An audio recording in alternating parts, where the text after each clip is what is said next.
Yo, I'm doing some brake lines today, but somebody had a question, so here we go. Here's a brake line. Here's a brake line compression fitting. I'm going to take the cap off. You're going to have a ferrule inside there. We're going to put the cap on first. Hard to do this with one hand. There we go. There's the cap. And this is called a ferrule. Put that on there.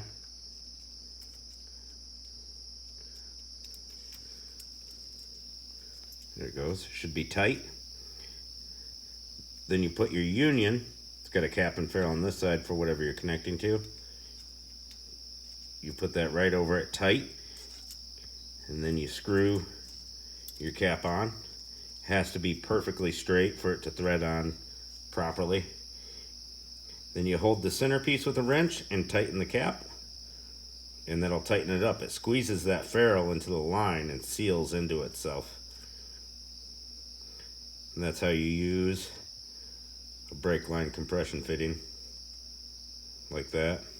Tighten it up real good. They are brass, so they can crack. I've seen people crack them.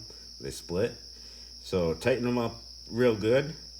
But then when you're bleeding the brakes, testing the pressure, double check them, make sure they're not seeping out the end cap here or anything.